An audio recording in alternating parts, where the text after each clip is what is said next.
Sejam bem-vindos ao canal Reflexões Católicas. Aqui você encontrará lindas mensagens que lhe fará refletir a importância da presença de Deus em nossas vidas. Quem aqui não tem um calvário para subir também? Quem aqui de vez em quando não se sente miserável, com uma dor que nos tira o sono, com uma preocupação, com uma luta? É a vida. E não é diferente em mim, não é diferente no Christian, não é diferente em você. Basta que a gente tenha a oportunidade de partilhar, e a gente vai descobrir que nós somos muito parecidos naquilo que a gente sente, nos medos que a gente tem, nas alegrias que a gente deseja, no quanto a gente sofre quando nós somos injuriados, quando somos caluniados, quando somos enganados, quando somos traídos, e quando precisamos viver na nossa carne a tristeza da condenação. É sempre assim. Todos nós precisamos ressignificar o que sofremos, o que passamos, as perdas, as dificuldades. Não é diferente. Não é diferente na minha vida, não é diferente na vida do Christian, não é diferente na sua vida.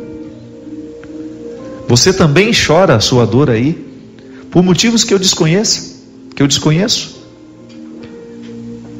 Agora, o que você pode fazer com essa lágrima que você chora?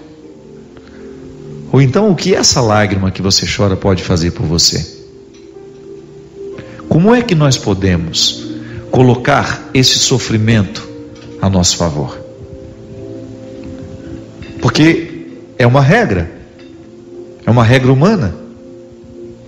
Ninguém está livre da dor, ninguém está livre da tragédia, ninguém está livre do sofrimento. Agora, o que nós fazemos com aquilo que nos abate, é aqui que está a grande diferença. O que diferencia um ser humano de todos os outros é o que ele faz com o que ele faz sofrer. Porque impedir o sofrimento eu não posso. Quem me dera pudesse impedir o meu sofrimento, o sofrimento de quem eu amo. Eu não tenho a oportunidade de fazer isso, eu não tenho conhecimento, não existe a possibilidade, não há nada que possa nos livrar do sofrimento. Você pode até tentar evitá-lo com sabedoria. Eu vou me alimentar melhor para eu ter mais saúde, eu vou fazer uma atividade física para eu ter uma velhice melhor, com menos dores. Mas o sofrimento é inevitável à vida humana, somos criaturas, e onde quer que a gente esteja, lá nós vamos encontrar também aqueles que sofrem.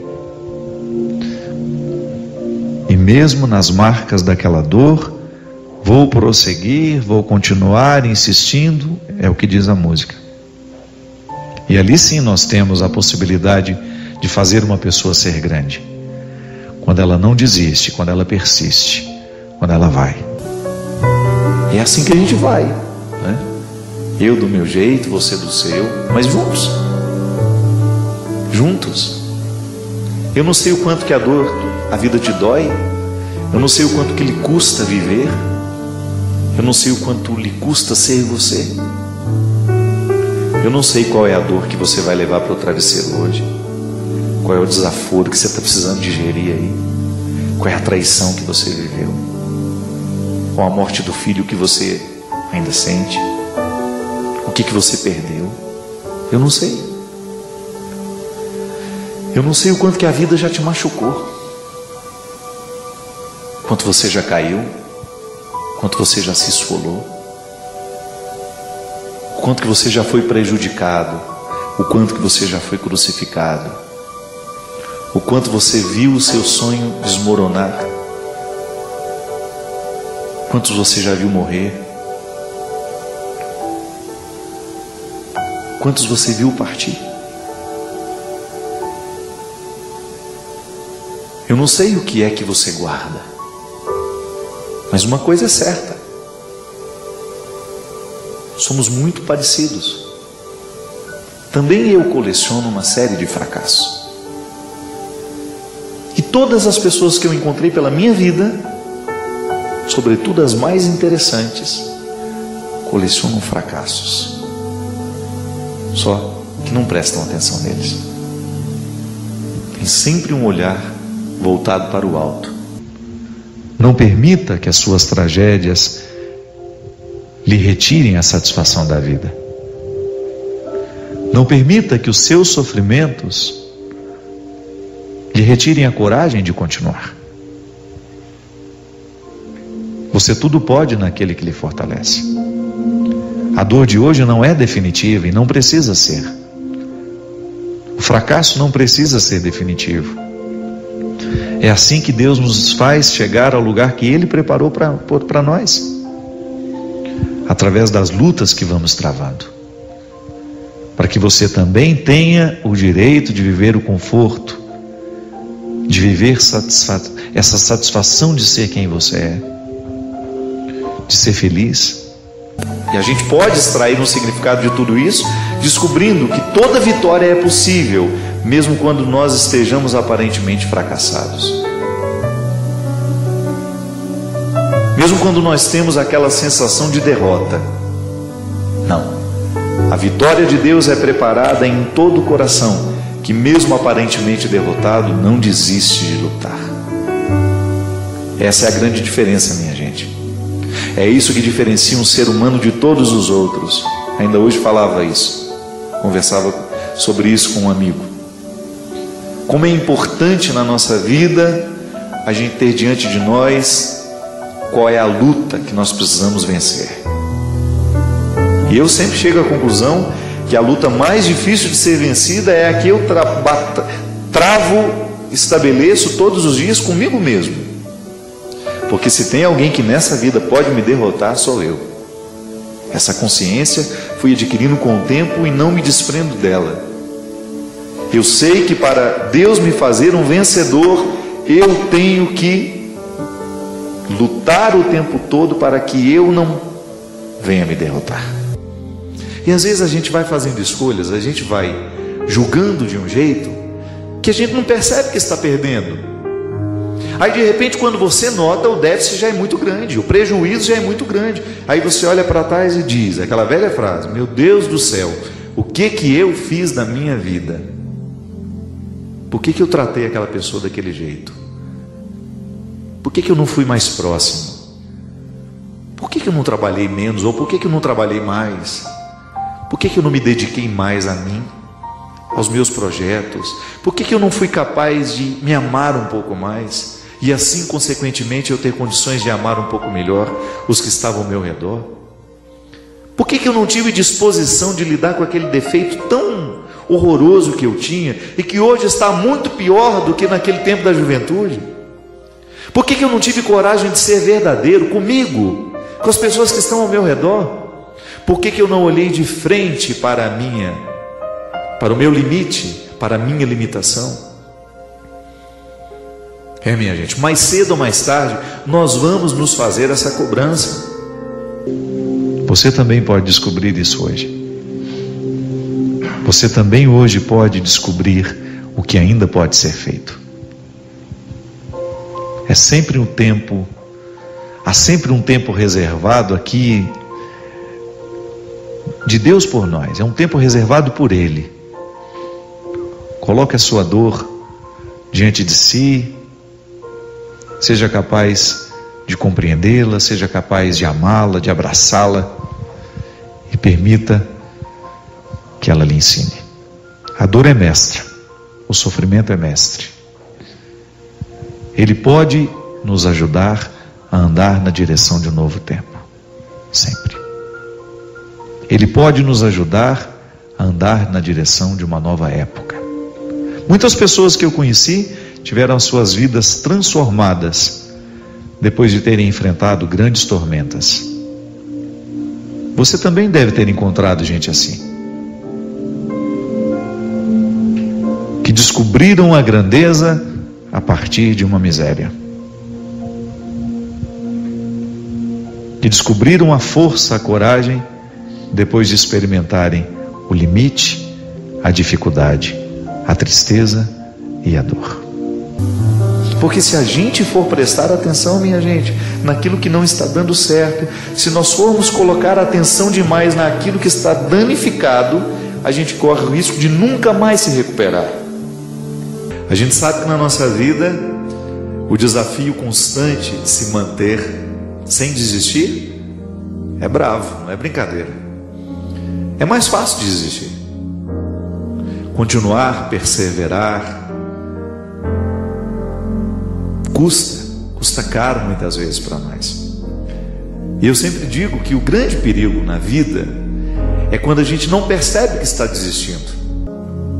E se você começa a entregar os pontos, se você começa a desistir, daqui a pouco você não tem mais condições de vencer. Por quê? Acostumou-se com a desistência, acostumou a perder. Foi abrindo mão de coisas preciosas, de situações preciosas, de pessoas preciosas, de realidades preciosas. Muitas escolhas que nós fazemos, elas danificam o nosso funcionamento para o resto da vida. Sabe, minha gente, a nossa luta, ela é diária. Deixe que a aventura de ser gente te envolva. Prepare o que serás no que és.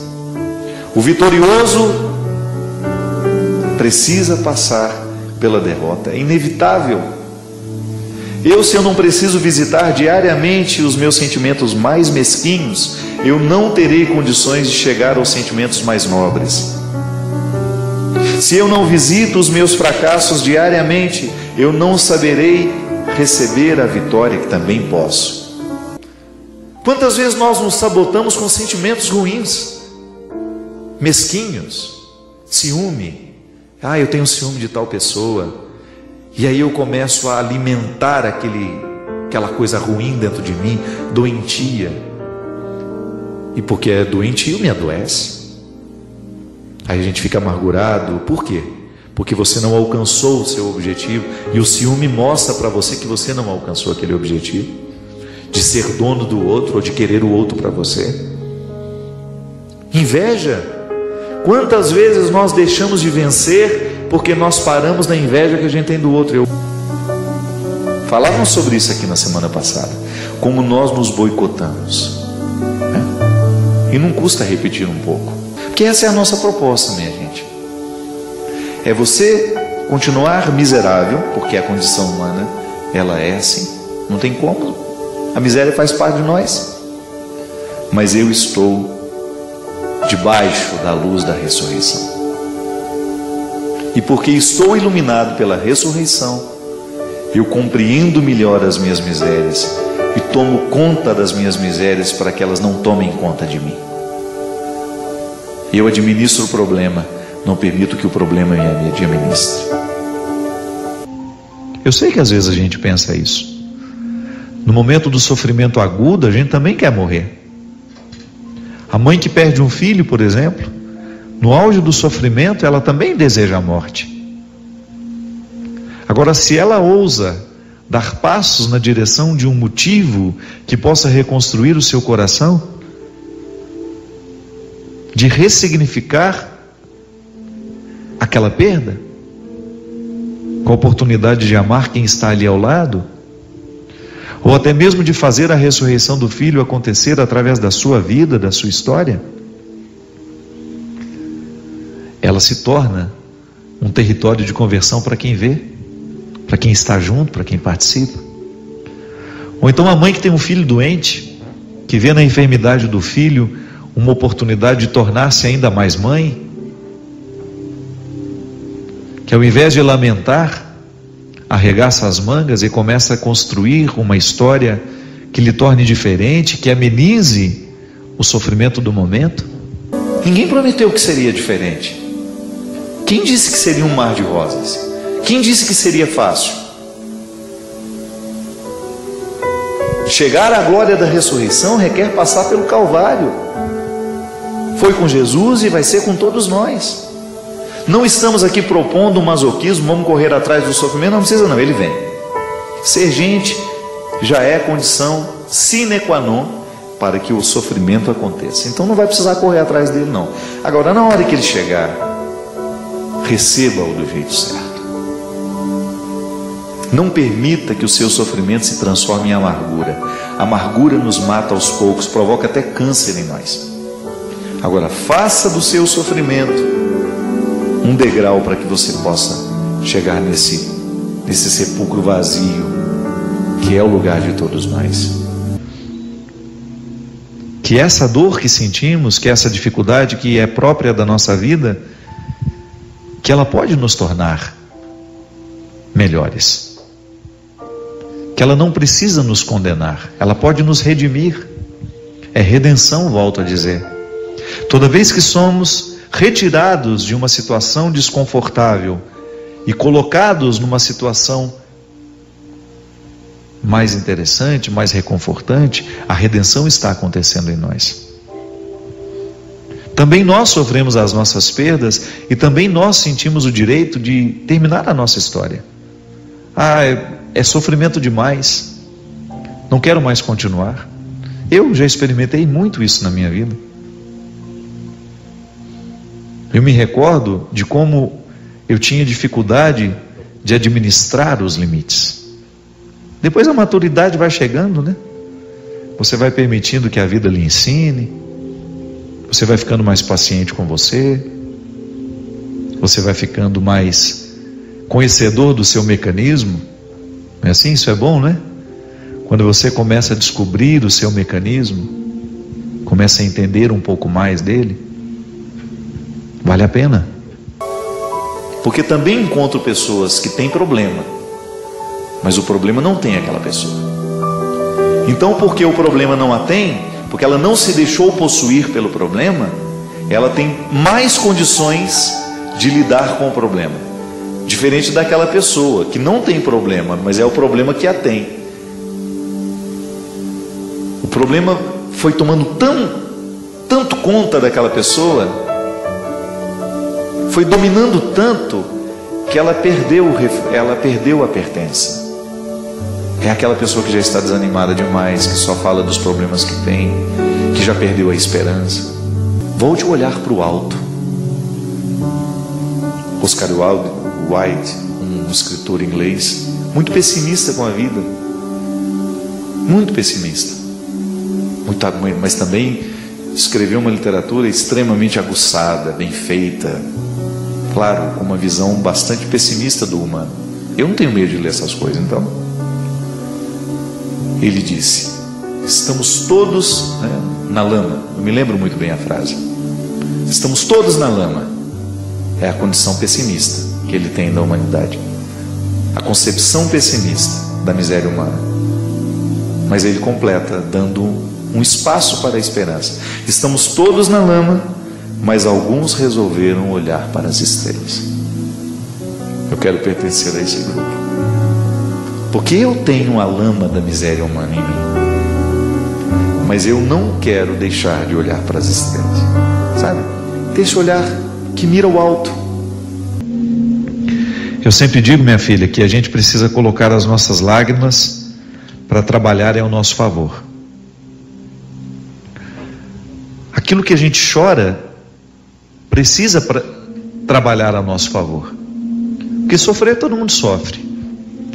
É que às vezes a gente não põe o sofrimento para trabalhar para o nosso crescimento. Às vezes a gente sofre por sofrer, e aí a gente se magoa ainda mais, a gente faz crescer ainda mais o contexto das nossas mágoas, dos nossos ressentimentos, e a gente fica ressentido com a vida, né? Aquele que está ressentido com a vida, ainda que lhe seja oferecidos motivos para a alegria, ela não vai querer. Ele não vai querer. Você já percebeu que às vezes você entra num ambiente que está com um cheiro horroroso e quem está lá dentro não percebe? Porque já se acostumou. É assim. Muita gente desistiu e não percebe que desistiu. Está vivendo um processo autodestrutivo e infelizmente não acredita em quem está alertando, ou às vezes nem tem alguém para alertar. É assim, minha gente. A vida é possível, sim, até mesmo aqueles que hoje se sentem solitários. Você, se por acaso hoje você sente que está faltando alguém para lhe ajudar nesse processo, não reclame, não. Vá à busca, conquiste essas pessoas. Você sabe que eu posso dizer isso? Eu tenho muitos conhecidos, muitos amigos, E o grupo que faz realmente parte da minha vida, as pessoas que visitam a minha casa, que estão comigo, que participam do meu dia a dia, que ouvem as minhas mazelas, que sabem dos meus sonhos, aqueles que eu não preciso ficar publicando, aqui que faz parte da minha vida, do meu dia a dia, essas pessoas são muito qualificadas, e eu agradeço muito a Deus todos os dias por eu ter essas pessoas na minha vida. Mas eu vou te falar uma coisa, elas foram conquistadas. Aí você pode dizer: Padre Fábio, é porque o senhor é muito conhecido. Então não é não, porque muitas dessas pessoas estão comigo muito antes de tudo isso ter acontecido na minha vida, até mesmo antes de eu ser padre. São as pessoas que conhecem a minha verdade. Não que eu minta para você aqui, não, estou falando das minhas mazelas, e eu faço questão de contá-las, sim. Sou um homem público e faço questão de contar as mazelas que eu tenho. Sabe por quê? É um jeito que eu tenho de me comprometer para que eu não fique me sabotando. É um jeito que eu descobri de ser mais livre, de não ficar tão preocupado quando alguém descobrir que eu tenho esse defeito. Eu já contei ele publicamente, você só vai ver ele acontecendo na particularidade. Faça assim também. Tenha a oportunidade de alcançar, de conquistar essas pessoas que vão lhe dar condições de você ser livre. E sendo livre, você ter condições de superar-se, de ir além, de não desistir. Para isso vivemos, para a gente chegar ao final com aquela certeza, com aquela boa sensação de missão cumprida. O projeto dele para você é muito maior. E fazer a experiência dessa vitória é passar por aquilo que você é. É inevitável. Se você não estiver disposto a lidar com você, desista, você não saberá lidar com Jesus. Lidar com Jesus requer que você aprenda e queira lidar com você. Nós não praticamos uma religião desencarnada. A minha fé em Jesus não me exime de ter fé também em mim. Deus quis o tempo todo participar da nossa história. Ter fé nele também significa ter fé em mim. Querer essa vitória significa também fazer a minha luta diária para que eu tenha condições de atualizar essa vitória de Deus na minha vida. Mas aconteceram tantas coisas desagradáveis. Estamos acima disso. Eu já disse isso aqui várias vezes. Eu prefiro ser roubado a ser aquele que rouba. Eu prefiro ser enganado a ser aquele que engana. Eu prefiro ser o crucificado a ser aquele que crucifica. Então você tem problemas psicológicos, você é doente. Então, porque eu optei por fazer uma experiência de ser como Jesus, mesmo miserável. Eu quero o tempo todo mirar a minha vida, pautar a minha vida, as minhas escolhas nas escolhas dele. Sabe, eu fico pensando que o que Jesus fazia com as pessoas quando ele as encontrava era justamente despertar nelas as perguntas.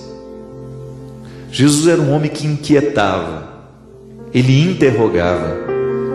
Quando as pessoas estavam diante dele, era inevitável, olhando para o jeito como ele vivia, escutando o que ele falava, as propostas de vida que ele tinha, olhando para o caráter dele, para o jeito dele ser gente, era inevitável que as pessoas se perguntassem: por que eu também não posso viver assim? A presença de Jesus inquietava, provocava perguntas. Respondia? Também respondia, mas ela provocava muitas perguntas. E é assim que tem que ser hoje. A nossa religião, a nossa pertença religiosa tem que ser constantemente um incômodo, um bom incômodo, uma paz inquieta, como diz sabiamente o Padre Zezinho. De você ter condições, de você ter a consciência de que a sua experiência religiosa lhe faz perguntar o tempo todo se você está fazendo a coisa certa, se você está escolhendo a coisa certa. Nós sabemos que todos os passos de Jesus na subida do seu Calvário representam as nossas subidas também, mas a gente corre o risco de ficar caído ali, nas primeiras estações, e não chegar à vitória da ressurreição, se a gente não tomar uma postura que nos favoreça, e que favoreça essa ação de Deus na nossa vida, que é justamente a oportunidade diária de você jogar fora os lixos que o outro deixou em você, de você fazer a sua reciclagem, de você reestabelecer o seu compromisso com a vida, de você renovar o seu desejo de ser você, de fazer o que você faz, de amar quem você ama, de desejar o que você deseja. Fique no lugar certo para que Deus lhe ache. Às vezes nós não estamos no lugar. Onde é que Deus nos acha? Na nossa verdade. É no lugar da nossa verdade. É por isso que eu sempre digo, se hoje é só a dor que você tem, não invente alegrias, mas esteja no lugar certo, para que Deus lhe localize, para que Deus lhe faça, naquele lugar, encontrar um caminho novo, a partir daquilo que você descobre, a partir da dor que você experimenta, a partir daquilo que lhe é possível. É isso que eu quero, fazer da minha vida uma experiência constante de fome, desejar ardentemente viver e nunca sentir que a satisfação encontrada é o ponto final das minhas procuras e das minhas buscas. Alimentar a fome pode parecer contraditório. Alimentar o nosso desejo pela vida, para que, quem sabe, ao encontrar aí você despejado nessa cama uma hora dessa, né? Ou já quase arriando para ir dormir no sofá, a gente possa lhe convencer de não querer a destruição, de não querer se sabotar, de não querer se destruir, mas de, quem sabe, você voltar a acreditar, de você voltar a ter a possibilidade de um novo tempo, de acreditar que ainda existem coisas boas reservadas para você, que você pode parar de fumar hoje, que você pode parar de beber hoje, que você pode voltar a se amar, que você pode parar de usar essa droga que está lhe destruindo, que você pode jogar fora todos os sentimentos mesquinhos que porventura você tem alimentado dentro do seu coração, que você pode abrir as janelas da sua casa para que um novo ar venha espantar, jogar fora esse ar mofado, estragado que você tem sorvido sem perceber. E quando a gente está com esse desejo de viver, ser capaz de passar pelos calvários diários para que a nossa ressurreição aconteça. É tão bonito o significado do sepulcro, né? É lugar dos mortos, mas já está vazio. A conexão humana continua, a conexão com a miséria continua, mas já está vazio. O morto não está mais ali. Significa que quando eu olho para aquele sepulcro, eu descubro que as minhas misérias foram ali sepultadas e estão ressuscitadas agora, transformadas, glorificadas naquele que morreu por mim. E que a minha pertença a Jesus me faz com que as minhas misérias morram nele, para que eu tenha condições de viver ressuscitado. Sabe, minha gente, eu tenho pedido muito a Deus de me dar a sensibilidade de perceber a vida que eu estou vivendo. Eu não quero viver sem perceber a vida. Eu não quero correr o risco de que a pressa dos meus dias venha me retirar a capacidade de saborear cada momento que eu posso viver. Posso viver, posso viver, posso viver.